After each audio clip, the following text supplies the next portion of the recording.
আসসালামু আলাইকুম ওরহমতুল্লাহ। সবাইকে টেক পয়েন্ট বাংলাদেশের পক্ষ থেকে স্বাগতম। আজকের এই লেসনে আমরা আলোচনা করব ইন্টারনেট ব্রাউজিং নিয়ে। ইন্টারনেট কিভাবে ব্রাউজ করতে হয়, কিভাবে সহজে আমরা তথ্য খুঁজে পাবো ব্রাউজ করার মাধ্যমে। ইন্টারনেট ব্রাউজিংয়ের অনেকগুলো পর্ব হবে, এটা হচ্ছে প্রথম পর্ব। তো প্রথমে আমরা জানব ইন্টারনেট এবং ব্রাউজিং কী জিনিস, ইন্টারনেট শব্দের অর্থ কী, ব্রাউজিং শব্দের অর্থ কী, এবং এরপরে বিস্তারিত আরও কিছু আমরা তথ্য আজকে জানব। প্রথমে আমরা জানব ইন্টারনেট শব্দের অর্থ হচ্ছে অন্তর্জাল। ইন্টারনেট শব্দটির পূর্ণ অর্থ হলো ইন্টার কানেক্টেড নেটওয়ার্কস। এটি বিশ্বব্যাপী বিস্তৃত একটি কম্পিউটার নেটওয়ার্ক। এরপর আমরা জানব নেটওয়ার্ক কী। একটি কম্পিউটার যখন আরেকটি কম্পিউটারের সাথে বিশেষ মাধ্যম ব্যবহার করে যুক্ত করা হয় এবং তারা নিজেদের মধ্যে যোগাযোগ করতে পারে ও তথ্য উপাত্ত আদান প্রদান করতে পারে, তখন তাকে নেটওয়ার্ক বলে।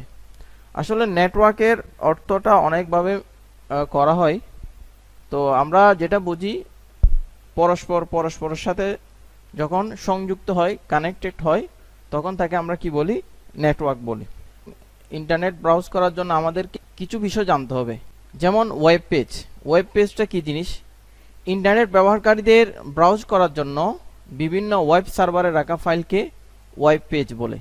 এরপর আমরা দেখব ওয়েব সার্ভার কি। যে বা যারা সার্ভ করে তাদের বলা হয় সার্ভার।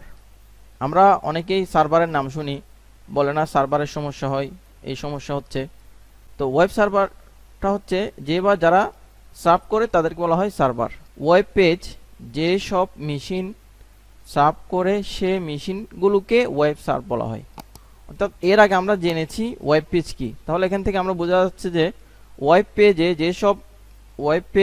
যেসব মেশিন সার্ভ করে সে মেশিনগুলোকে ওয়েব সার্ভার বলে। এখন আমরা দেখব ওয়েবসাইট কি। ইন্টারনেট ব্যবহারকারীদের ব্রাউজ করার জন্য বিভিন্ন ওয়েব সার্ভারে রাখা ফাইলকে ওয়েব পেজ বলে। পরস্পর সংযুক্ত বা লিঙ্ক করা কতগুলো ওয়েব পেজের সমন্বয়ে ওয়েবসাইট গঠিত হয়। তাহলে আমরা এখান থেকে জানতে পারলাম ওয়েব পেজ কি, ওয়েব সার্ভার কি, ওয়েবসাইট কি। এরপর আমরা ইন্টারনেট কি আর একটু বিস্তারিতভাবে দেখব। ইন্টারনেট হলো পৃথিবী জুড়ে বিস্তৃত অসংখ্য নেটওয়ার্কের সমন্বয়ে গঠিত একটি বৃহৎ নেটওয়ার্ক ব্যবস্থা। অন্যভাবে বলা যায়, বিশ্বের বিভিন্ন প্রান্তে ছড়িয়ে ছিটিয়ে থাকা অনেকগুলো নেটওয়ার্কের সমন্বিত ব্যবস্থার নামই ইন্টারনেট। এখন আমরা দুইটি গুরুত্বপূর্ণ প্রশ্ন জানব। বিশ্বের ইন্টারনেটের জন্ম হয় কবে? 1969। এরপর আমরা জানব ইন্টারনেটের জনক কে। ইন্টারনেটের জনক হচ্ছে ভিনটন জি কার্ভ। এখন আমরা দেখব ইন্টারনেট ব্রাউজিং। আমরা ইন্টারনেট জানার জন্য, ইন্টারনেট ব্রাউজিং জানার জন্য যেসব বিষয় আমাদের জানা প্রয়োজন ছিল, আমরা সেগুলো ধারণা পেয়েছি। এখন আমরা জানব ইন্টারনেট ব্রাউজিং কি। ব্রাউজিং এসেছে ব্রাউজ থেকে, অর্থাৎ ভ্রমণ করা, ভ্রমণ। ইন্টারনেটের বিশাল সমুদ্রে তথ্য খুঁজে বের করার জন্য আমরা বিভিন্ন ওয়েবসাইট, ওয়েব পেজ পরিভ্রমণ করি। আমরা এর আগে ওয়েবসাইট কি, ওয়েব পেজ কি ওটা জেনেছি। তাহলে আমরা ওয়েবসাইট, ওয়েব পেজ পরিভ্রমণ করি। এই পরিভ্রমণকে কি বলা হয়? ব্রাউজিং বলা হয়। এখন আমরা এই ব্রাউজিংটা কিভাবে করব, কিসের মাধ্যমে করব, এটা হচ্ছে আমাদের জানার বিষয়। আমরা জানি, আমরা যদি কোনো দিকে ভ্রমণ করি তখন আমাদের প্রয়োজন হয় যে জায়গায় আমরা ভ্রমণ করব ওই জায়গায় যাওয়ার জন্য আমাদেরকে একটি ব্যবস্থা করতে হবে। সেটা হচ্ছে আমরা যে কোনো যানবাহনের মাধ্যমে আমরা যাব ওই জায়গায়, যে কোনো উপায়ে। সেটা সড়ক পথে হতে পারে, অথবা স্থল পথে হতে পারে, অথবা কিসে হতে পারে, আকাশ পথে হতে পারে। তাহলে দেখেন কয়েকটি ইন্টারনেট ব্রাউজিং সফটওয়্যার। আমরা যে সকল সফটওয়্যার দিয়ে ব্রাউজ করব এগুলোকে বলে ব্রাউজার।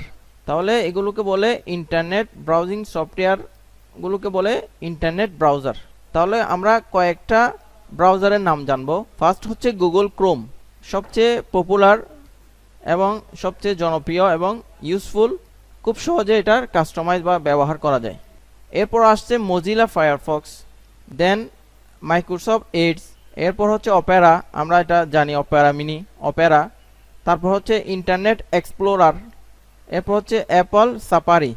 প্রথম পাঁচটা, যেগুলো 1 থেকে 5, এগুলো আমরা উইন্ডোজের জন্য ব্যবহার করব। যারা উইন্ডোজ ইউজ করি আমরা এগুলোর জন্য আমরা এই সকল ব্রাউজারগুলো আমরা ব্যবহার করতে পারি। 6 নম্বরটা হচ্ছে যারা আমরা ম্যাক ইউজ করি, অ্যাপল কোম্পানির আইফোনের যারা ল্যাপটপ ডেস্কটপ ইউজ করে তারা কি ব্যবহার করবে, সাফারিটা ব্যবহার করবে। আমরা এখন দেখব বেস্ট ব্রাউজার সফটওয়্যার। একটা হচ্ছে গুগল ক্রোম, একটা হচ্ছে মজিলা ফায়ারফক্স, একটা হচ্ছে মাইক্রোসফট এজ, একটা হচ্ছে অপেরা, একটা হচ্ছে ইন্টারনেট এক্সপ্লোরার, আর একটা হচ্ছে অ্যাপল সাফারি। এছাড়াও আরও কিছু কি আছে ব্রাউজার আছে, একটা হচ্ছে ব্রেভ, একটা হচ্ছে ফোকাস, র্যামবক্স। তো এগুলো হচ্ছে বাকি প্রথম যেগুলো বেস্ট ছিল এগুলোর পরের সিরিয়ালে, ঠিক আছে। এগুলো অন্যান্য সফটওয়্যার, এগুলো অনেকেই ব্যবহার করে। তো এদিকে দেখেন আমি এখানে সাজিয়েছি, একটা হচ্ছে এই পাশেটা হচ্ছে গুগল ক্রোমের একটা আইকন, ঠিক আছে, এটা লোগো, এটার আইকন আর কি। এটা হচ্ছে মজিলা ফায়ারফক্সের একটা লোগো। তারপর হচ্ছে মাইক্রোসফট এজ, এটা হচ্ছে অপেরা মিনি, এটা হচ্ছে সাফারি, হ্যাঁ, এটা হচ্ছে ইন্টারনেট এক্সপ্লোরার। এখন আমরা যদি নতুন উইন্ডোজ ইউজ করি, একদম নতুন, সে উইন্ডোজ দিয়ে দিছে, আমি যখন কিনছি তখন উইন্ডোজ দিয়ে দিছে, তখন আমরা কিভাবে গুগল ক্রোম মজিলা ফায়ারফক্স এগুলো আমরা ডাউনলোড করব। তো এক্ষেত্রে যখন উইন্ডোজ দেওয়া হয় তখন আমাদের প্রত্যেকের কম্পিউটারে একটা কি থাকে, ব্রাউজার সফটওয়্যার থাকে, সেটা হচ্ছে ইন্টারনেট এক্সপ্লোরার। তাহলে আমরা এটার মাধ্যমে আমরা এই গুগল ক্রোম এবং মজিলা ফায়ারফক্স এছাড়াও অন্যান্যগুলো আমরা কি করতে পারবো, ডাউনলোড করতে পারবো।